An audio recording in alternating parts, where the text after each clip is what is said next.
सभी को मेरे नमस्कार। आज हम बहुत ही खास टॉपिक पर बात करने वाले हैं। वीडियो को अंत तक ज़रूर देखना।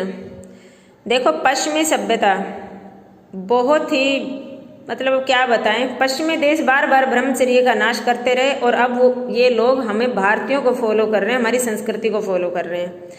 पहले इन्होंने साइंटिफिक रिसर्च का रेफरेंस देकर आर्टिकल छापे और लोगों की सोच बदल के रख दी कि संभोग जरूरी है, साथ रहना जरूरी है। जो औरतें 35 के बाद भी संभोग करती है तो ज़्यादा दिन तक जीती है, उनमें हार्मोन्स में कोई गड़बड़ी नहीं आती है, वो ज़्यादा दिन तक जवान रहती हैं और उनकी हड्डियां काम करती हैं और उनको फुल ऑर्गेज्म प्राप्त होना चाहिए। और इस तरह का जो है ये सेक्स अपील को बढ़ाने का प्रयास करते रहे। वो चाहते रहे कि समाज में भोग विलास में डूबा रहे समाज।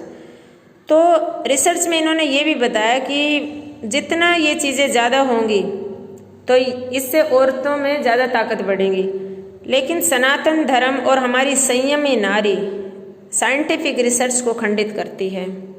साइंटिफिक रिसर्च को खंडित करती थी, लेकिन अब सोच में बदलाव आ गया। समय के साथ साथ माहौल और परिस्थितियाँ बदल गई है, क्योंकि हमारा एजुकेशन सिस्टम बिल्कुल अलग है हमारे अध्यात्म से।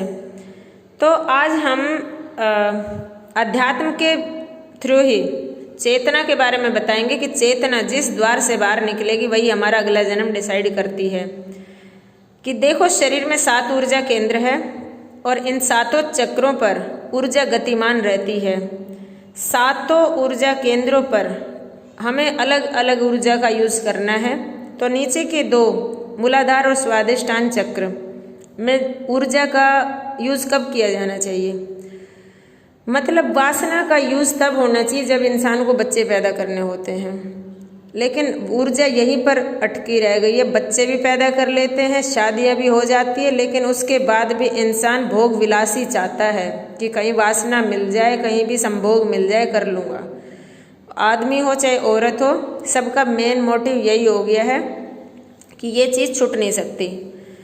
अब देखो, स्वादों में ये खा लूँ वो खा लूँ, भोग विलास में इंटरेस्ट, वासना में रुचि, मनुष्य के शरीरों में रुचि, सेक्स डिजायर कभी ख़त्म नहीं होती है। तो यहाँ पर अगर मूलाधार और स्वादिष्टान चक्र में ही ऊर्जा अटक गई है, ये खा लूँ वो खा लूँ ये कर लूँ, तो जब ऊर्जा यहीं पर अटक गई तो आपके हिसाब से जन्म कहाँ मिलेगा? क्योंकि देखो, कुदरत तो जज्बातों का सम्मान करती है और यूनिवर्स का ये नियम है कि सेम फीलिंग्स को मिलाने का काम करता। आपकी जैसी फीलिंग्स होगी आगे जीवन वैसा ही मिलेगा। तो कुदरत जज्बातों का सम्मान करती है। तो कहने में बड़ा अजीब लग रहा है। तो अगला जन्म जैसे इंसान के, क्योंकि मनुष्य का स्वभाव तो साथ जाएगा ना, जब चेतना यहाँ से जाएगी तो मनुष्य का स्वभाव भी साथ में ही जाता है।